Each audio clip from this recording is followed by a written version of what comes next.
exposición está organizada en base a una cronología científica, podríamos decir, del desarrollo profesional de la obra de grabado de Durero.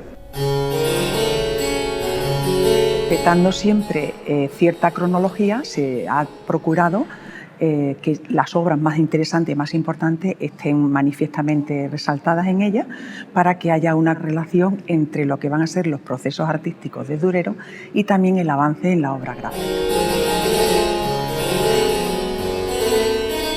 A lo largo de toda la exposición, lo que se puede apreciar precisamente es cómo Durero se inicia como un hombre medieval, es un hombre que vive y que trabaja entre los gremios, y que sus dos viajes importantes que hace a Italia le transforman, le convierten en un hombre que va mucho más allá. Pasa de ser artesano a ser creador. Un creador que además considera que importante es la investigación para la difusión de esas ideas, pero al mismo tiempo la transmisión de las ideas. Es decir, se podía educar con la imagen, que era una fórmula nueva de aprendizaje que hasta entonces no se había hecho. Hasta entonces, el personaje que encargaba la obra de arte era el que se encargaba también de decir cómo quería esa obra de arte. A partir de Durero, el creador es el que impone la imagen e impone cómo se debe mirar la obra de arte.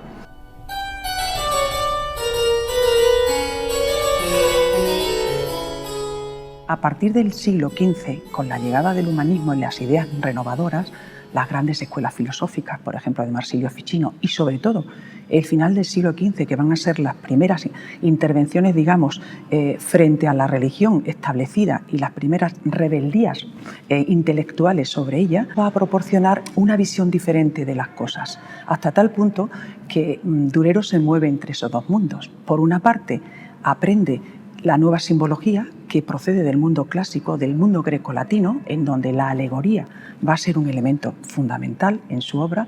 De ahí esas simbologías que se relacionan con los mitos.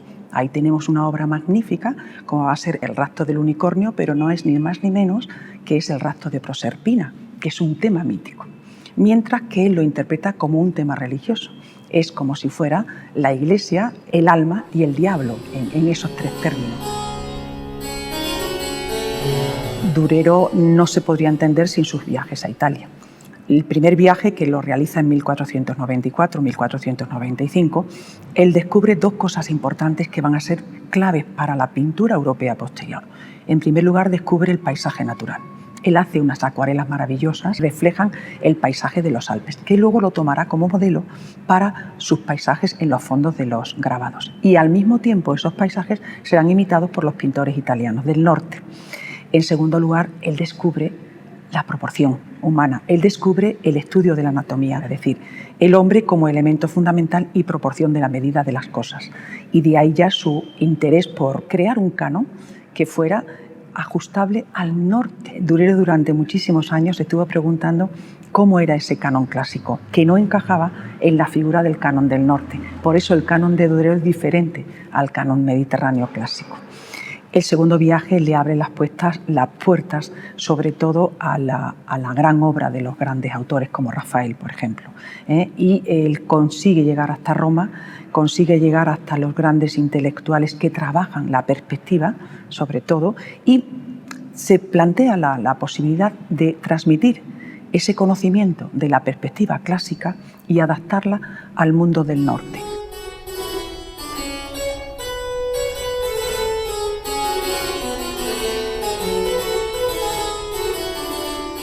Durero se inicia en la técnica del grabado muy joven porque aprende con su padre la técnica de lo que se llama el buril.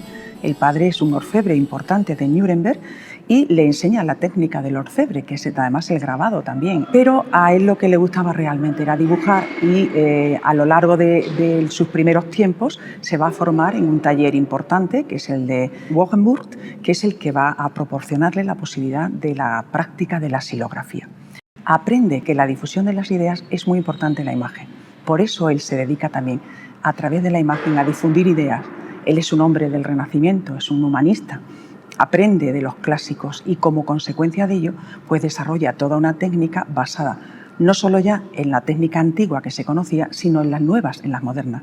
Podríamos decir que es un hombre moderno y de su tiempo.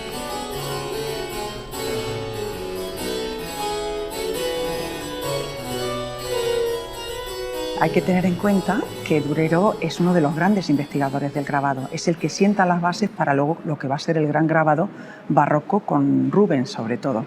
Y es un científico y un investigador.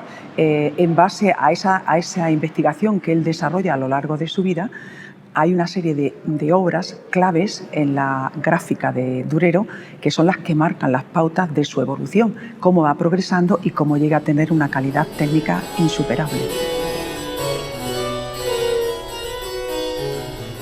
Hay obras muy determinantes, como va a ser la Virgen de las Liebres, por ejemplo, de las Tres Liebres, que está considerada el inicio de lo que va a ser su gran obra, la serie de la vida de la Virgen.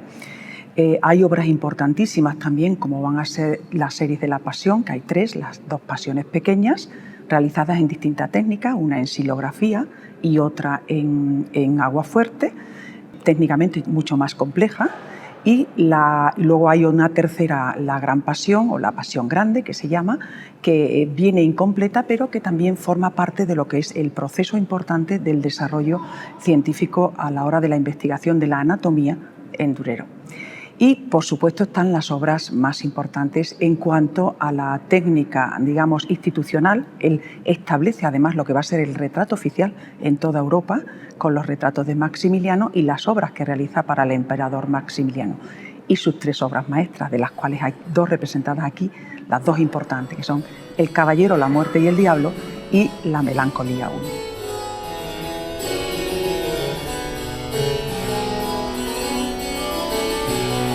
Durero se incorpora como pintor de corte en 1512, cuando ya está considerado un gran artista y un gran intelectual en Nuremberg.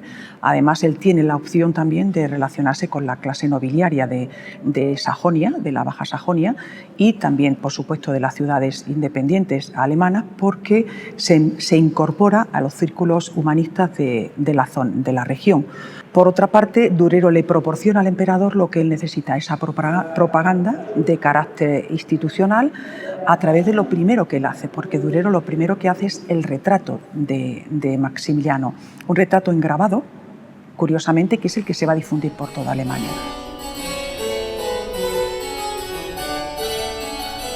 Creo que el carro de Maximiliano, que es una especie de canto alegórico a la figura del emperador, es el inicio del absolutismo en Europa. La idea del emperador europeo, que por primera vez lo va después a desarrollar o a poner en marcha Carlos V de España, ¿no? Es decir, es una alegoría maravillosa, magnífica, en donde se mezcla la sacralización del poder, pero también la difusión del poder. Es decir, entendió Maximiliano que la imagen valía más que 1000 palabras.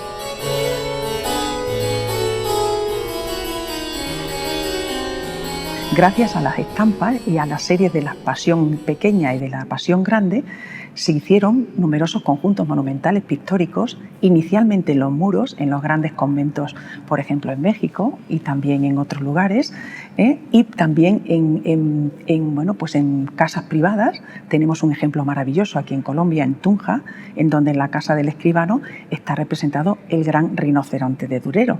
Es una obra magnífica porque las gentes que venían de Europa, los españoles que venían también escribanos, venían gente de leyes, venían escritores, venían canteros, venían artesanos, traían los libros ilustrados de Durero, y esos son los que van a servir de base para la gran construcción de las nuevas ciudades que se desarrollan en Iberoamérica y crean además la base de lo que luego va a ser la gran comunidad iberoamericana, en imágenes, una nueva imaginería, pero ya con el imaginario de la naturaleza iberoamericana. Hay que venir a esta exposición primero porque es el reflejo de lo que somos en nuestra cultura occidental. Están las bases de la cultura occidental, que es el estudio de la figura humana, el estudio de la forma, la visión de la naturaleza a través de la mente creadora, es el principio del racionalismo, y eso está implícito en toda nuestra cultura occidental. Por otra parte, no entenderíamos la gran pintura posterior de Occidente sin la obra de Durero. El gran avance de Durero es la visión del hombre culto sobre la naturaleza y, como medida de eso, su idea de la naturaleza. Nos transmite en esta exposición la idea nueva de una naturaleza revisada desde la investigación y la creación.